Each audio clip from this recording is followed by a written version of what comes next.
વંદે માતરમ વિદ્યાર્થી મિત્રો, તો આજે આપણે એક્ટિવ વોઇસ અને પેસિવ વોઇસમાં એક સ્ટેપ આગળ જવાના છીએ.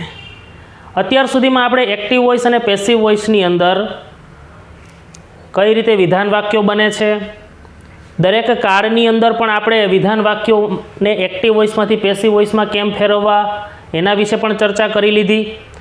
નેગેટિવ સેન્ટેન્સ પણ જોયા અને સિમ્પલ ઇન્ટ્રોગેટિવ એટલે કે ખૂબ જ સાદા એવા પ્રશ્નાર્થ વાક્યો જે છે એની પણ આપણે ચર્ચા કરી ચૂક્યા છીએ. આજે આપણે જોવાનું છે WH પ્રકારના પ્રશ્નાર્થ વાક્યો. બરાબર, તો આજે આપણે WH પ્રકારના પ્રશ્નાર્થ વાક્યોની ચર્ચા કરીશું. વિદ્યાર્થી મિત્રો, અહીંયા પહેલું વાક્ય આપેલું છે, why does she Singh a song. પ્રશ્નાર્થ વાક્ય છે. આને જ્યારે તમને એક્ટિવ વોઇસમાંથી પેસિવ વોઇસમાં ફેરવવા માટેનું કહેવામાં આવે ત્યારે તમારે સૌ પ્રથમ તો વાક્યની અંદરનો કાળ કયો છે એ જરા જોવાનું છે. વાક્યમાંથી કાળ ઓળખવાનો, વાક્યમાંથી કર્તા અને કર્મ એને પણ ઓળખી લેવાના. હવે વાક્યમાં આપણે વાયથી પ્રશ્નાર્થ વાક્યની શરૂઆત થઈ છે, તો પહેલાં આપણે વાય લખવાનું છે. ત્યાર પછી ઇઝ લખશું, ટુ બીનું રૂપ, કારણ કે વર્તમાન કાળનું વાક્ય છે. એટલે વાય ઇઝ, આ કર્તા અને કર્મના સ્થાન બદલવાના. કર્તાને કર્મના જગ્યાએ, કર્મને કર્તાની જગ્યાએ, એમ કર્તા કર્મના સ્થાન આપણે બદલી નાખશું. તો લખશું વાય ઇઝ અ સોંગ. ક્રિયાપદનું ભૂતકૃદંત મૂકશું, સિંગનું ભૂતકૃદંત સંગ, અને શીનું અહીં લખી નાખવાનું છે by her. Why is a song sung by her. આવી રીતે વાક્યનું પેસિવ કરવાનું છે. વાક્યની અંદર આપણે બીજું વાક્ય જોઈએ તો when will they arrange a party. સાદો ભવિષ્યકાળ છે. When will they arrange a party. આ વાક્યની અંદર પણ આપણે કર્તા અને કર્મ એને ઓળખી લેશું. વાક્યમાંથી કર્તા અને કર્મને ઓળખ્યા બાદ એ બંનેના સ્થાન આપણે ફેરવવાના થશે.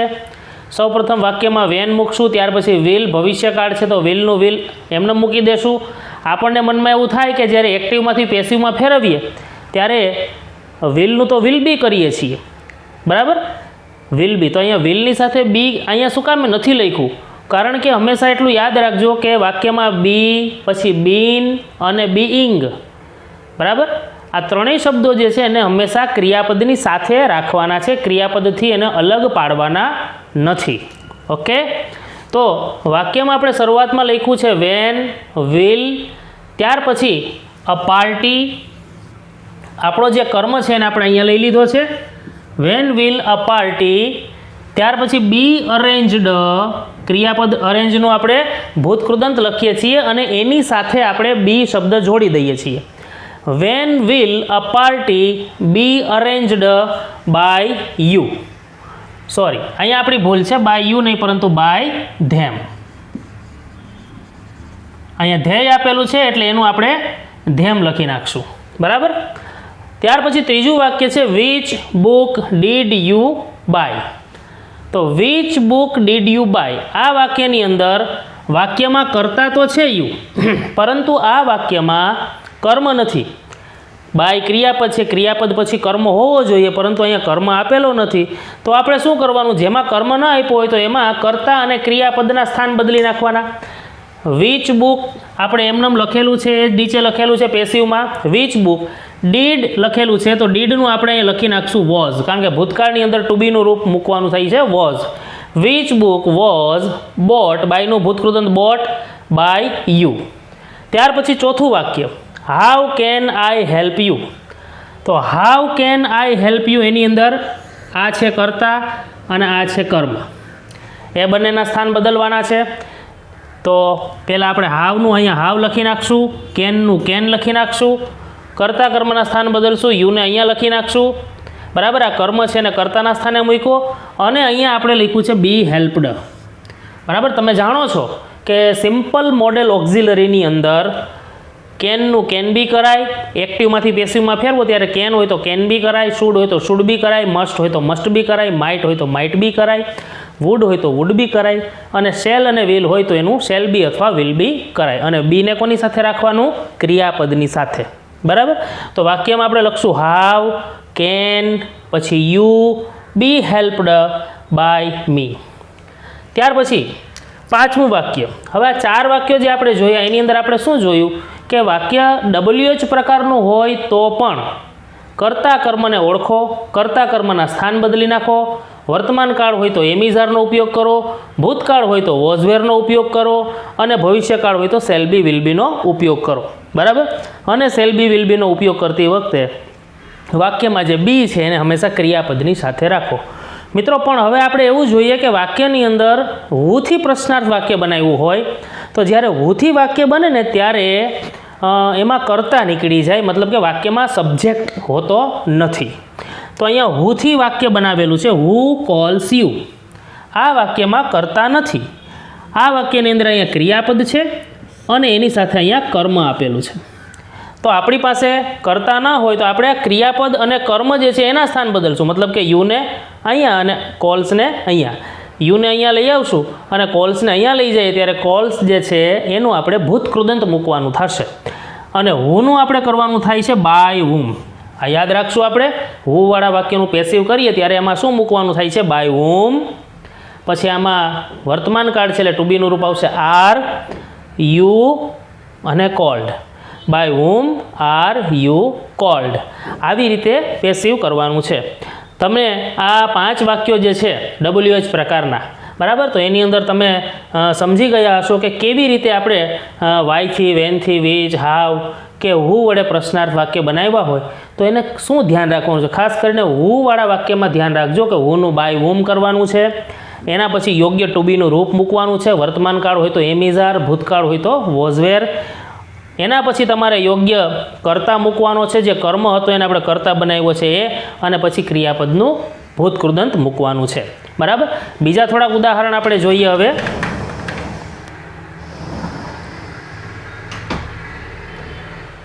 છઠ્ઠું ઉદાહરણ લખ્યું છે હુ રોટ ધીસ પોએમ.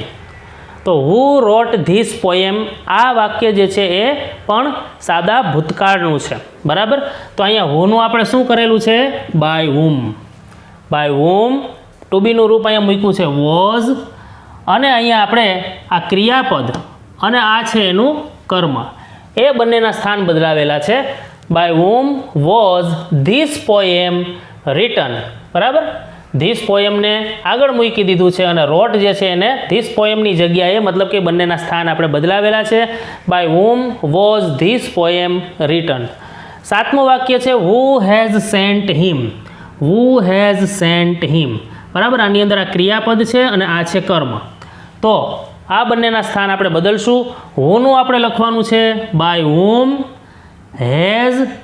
આ હિમને અહીંયા આગળ લઈએ કર્તાના સ્થાને એટલે એનું થઈ જશે he. By whom has he been sent. તમને ખ્યાલ છે કે પૂર્ણકાળ જે છે હેઝ સેન્ટ એટલે પૂર્ણ વર્તમાન કાળ, તો પૂર્ણ વર્તમાન કાળમાં હેવ હેઝની સાથે બીન મુકાય છે, પરંતુ બીનને પણ કોની સાથે રાખવાનું છે? ક્રિયાપદની સાથે. By whom has he been sent. બરાબર.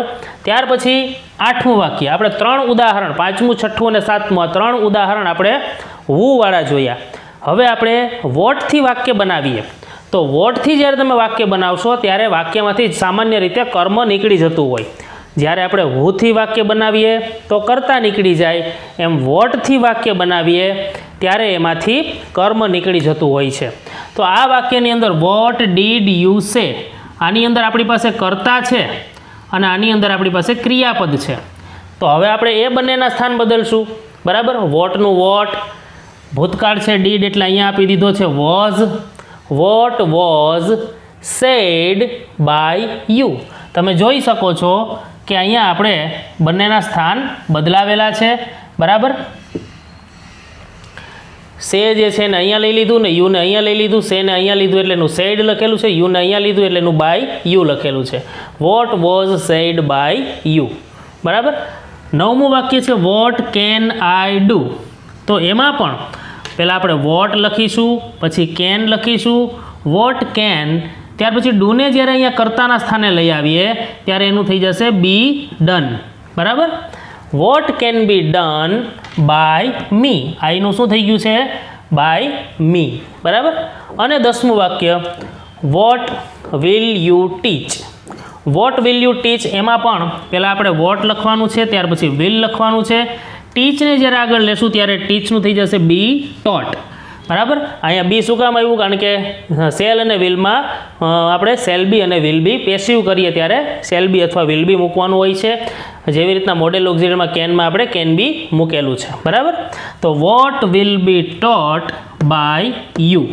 આવી રીતે તમારે એક્ટિવ વોઇસમાંથી પેસિવ વોઇસમાં WH પ્રકારના વાક્યો હોય તો તમારે આ રીતે લખવાના થશે. બરાબર. હવે આ તમામ વાક્યો જે છે 10 એ તમે ખૂબ સારી રીતે તમારી નોટબુકની અંદર પણ નોંધી લેશો. બરાબર. અને હવે આના પછી આપણે થોડા ઇમ્પેરેટિવ સેન્ટેન્સ, આજ્ઞાર્થ વાક્યો છે, એનું પેસિવ કરવું હોય તો કઈ રીતે કરી શકાય એની આપણે ચર્ચા કરીશું.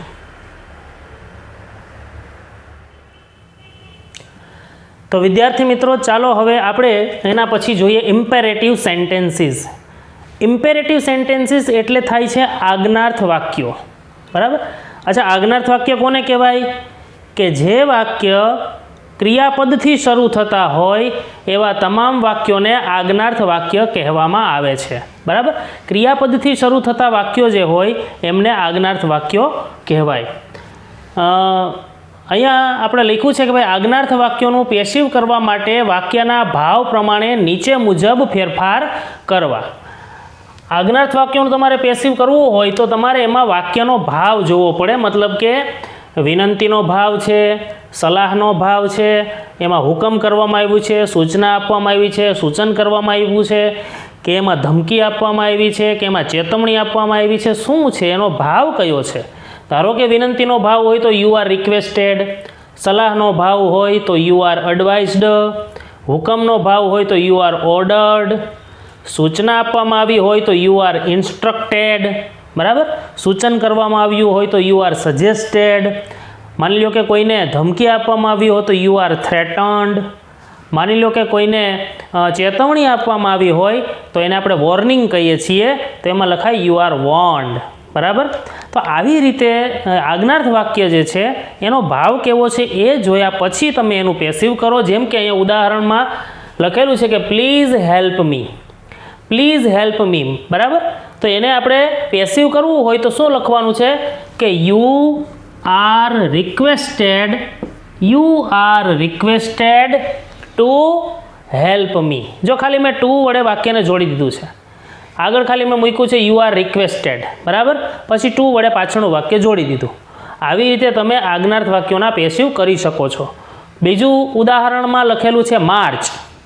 તો ભાઈ માર્ચ એટલે કે આગે કૂચ કરો, તો યુ આર ઓર્ડર્ડ, અહીંયા હુકમનો ભાવ છે તો લખશું આપણે કે you are ordered to March.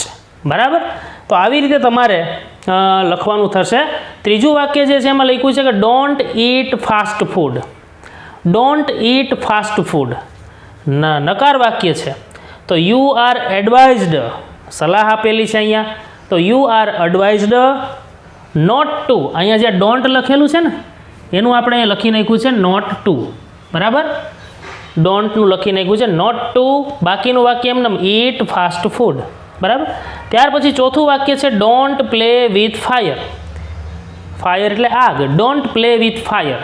તો આ વાક્યની અંદર પણ શું આપેલું છે? વોર્નિંગ આપેલી છે, ચેતવણી છે કે you are warned, you are warned. ડોન્ટનું શું લખી નાખ્યું છે? Not to, not to play with fire. તો મિત્રો આ 4 ઉદાહરણ જે છે એના ઉપરથી આપણને સમજ પડે કે આજ્ઞાર્થ વાક્ય જે હોય એનું જ્યારે પેસિવ કરવું હોય ત્યારે એની અંદર વાક્યના ભાવ પ્રમાણે you are requested, you are ordered, you are warned એવું લખી અને પછી તમારે ટુ વડે વાક્યને જોડવાનું છે. નકાર વાક્ય હોય તો એમાં ટુને બદલે નોટ ટુ મૂકવાનું છે અને પછી વાક્યને જોડી દેવાનું છે. બરાબર. હવે આ વાક્યો જે છે ને આજ્ઞાર્થ વાક્યો એને બીજી રીતે પણ લખી શકાય છે, એ ખાલી આપણે સમજી લઈએ. બરાબર. પછી તમને બેમાંથી જે રીતે યોગ્ય લાગે એ રીતે તમે પેસિવ કરી શકશો. આ બાજુ જુઓ તો અહીંયા લખેલું છે ઓર કરીને મેં, કે જેમાં એક સૂત્ર લખ્યું છે લેટ પ્લસ ઓબ્જેક્ટ. ઓબ્જેક્ટ એટલે કર્મ વત્તા બી વત્તા V3. એક ઉદાહરણ જોઈએ કે ભાઈ કેરી ઈટ હોમ. કેરી એટલે ઊંચકી જવું, કેરી ઈટ હોમ, તેને ઊંચકીને ઘરે લઈ જાઓ, બરાબર. તો કેરી ઈટ હોમ, અહીંયા કેરી છે એ ક્રિયાપદ છે, તો કેરી ઈટ હોમ એનું પેસિવ કરવું હોય તો વાક્યમાં જો પહેલાં લખ્યું છે લેટ, પછી એમાં કર્મ છે ઈટ બી કેરીડ હોમ. લેટ ઈટ બી કેરીડ હોમ, બરાબર. આ વાક્ય છે એને એમ બનાવવું હોય તો કઈ રીતે બની શકશે? તો લેટ મી બી હેલ્પડ. કઈ રીતે વાક્ય બનશે? લેટ મી બી હેલ્પડ. કારણ કે પહેલાં લેટ લખવાનું, પછી કર્મ લખવાનું, પછી બી અને પછી ભૂતકૃદંત, બરાબર. તો ઓલું વાક્ય જે છે આવી રીતના બને, લેટ મી બી હેલ્પડ, બરાબર. ત્યાર પછી અહીંયા બીજું વાક્ય આપ્યું છે do not beat the dog. Do not beat the dog. Beat એટલે મારવું, ફટકારવું. Do not beat the dog, તો એને પણ let the dog not be beaten, બરાબર. લેટ લખ્યું છે, પછી કર્મ લખ્યું છે ધ ડોગ, પછી અહીંયા બીની સાથે નોટ મૂકી દીધું છે, not be beaten. Let the dog not be beaten. આ વાક્ય જે છે ડોન્ટ ઈટ ફાસ્ટ ફૂડ, એને આપણે એવી રીતના લખવું હોય તો કઈ રીતે લખી શકાય કે let fast food not be eaten. Let fast food not be eaten, બરાબર. તો આવી રીતે તમે ઇમ્પેરેટિવ સેન્ટેન્સીસ એટલે કે આજ્ઞાર્થ વાક્યો જે છે એનું તમે આવી રીતે પેસિવ કરી શકો છો, બરાબર. તો આપણે આપણી નોટબુકમાં આને પણ સારી રીતે નોંધી લેશું. પહેલાં આપણે આ લખવાનું છે વિનંતી, સલાહ, સૂચન, હુકમ વગેરે ઉપર એનો ઉપયોગ આપ્યો છે એ લખશું, પછી એની નીચેથી પહેલાં ઉદાહરણની આપણે શરૂઆત કરીશું, બરાબર. તો આટલું આપણે નોટબુકમાં નોંધી લઈએ અને ત્યાર પછી આપણે હજી થોડાક એક સ્ટેપ આગળ જઈએ.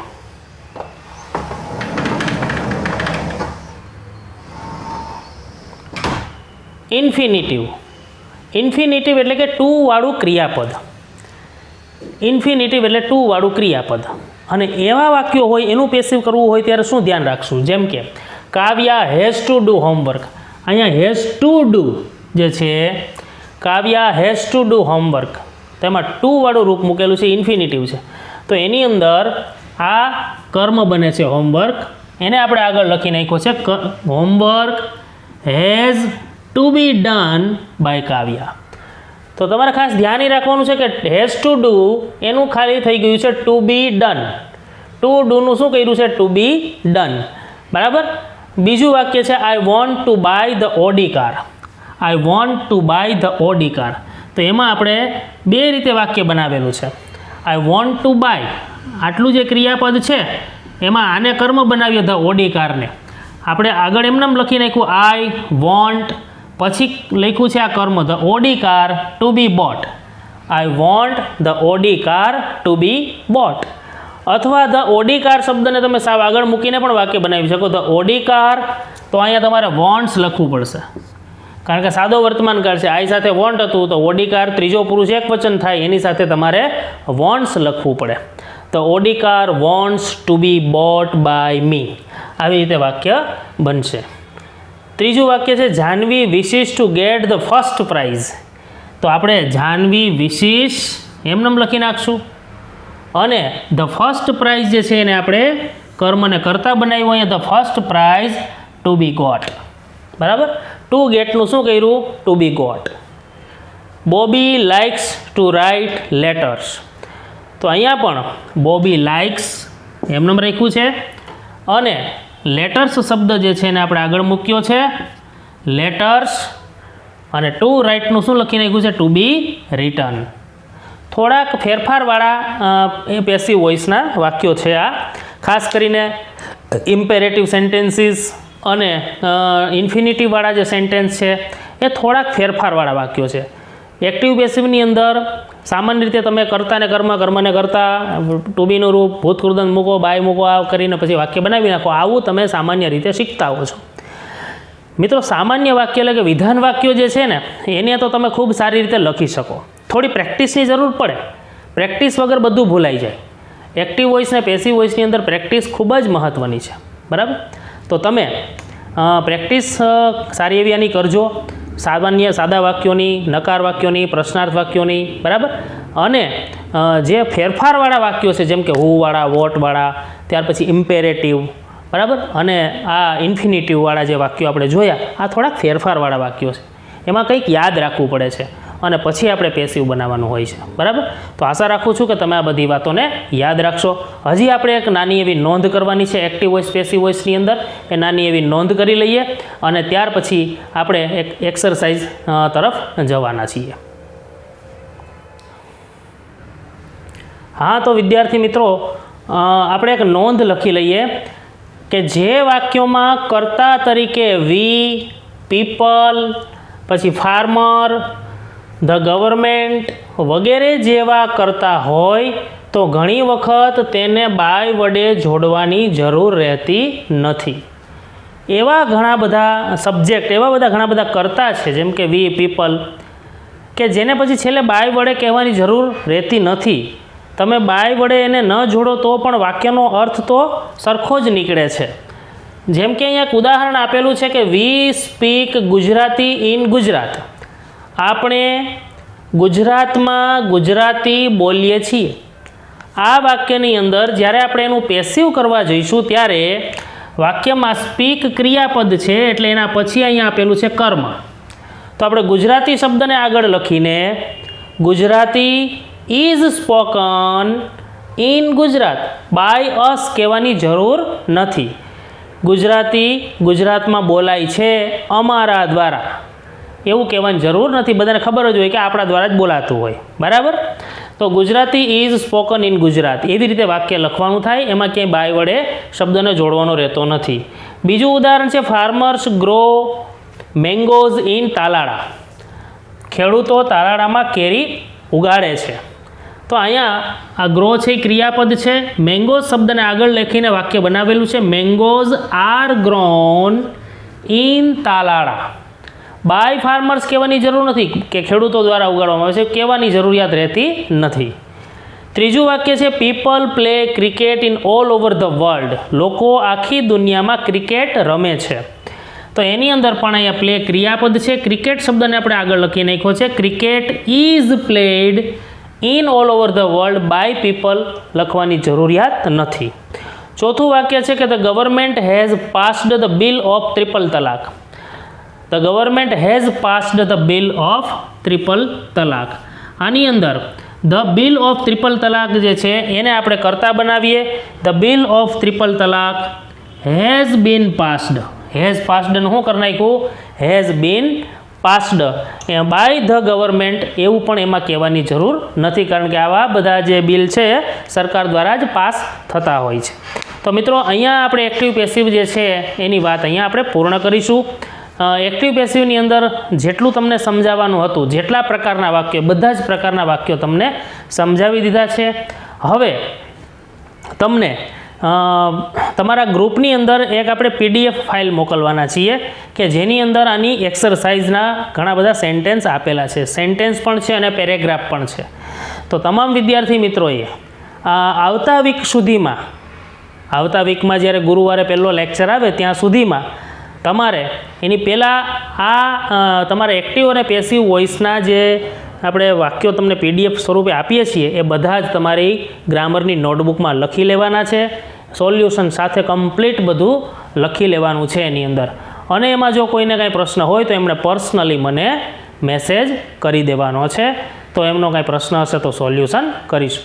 ઓકે, તો આપણે આવતીકાલે પાછા મળીશું એક નવા ટોપિક સાથે.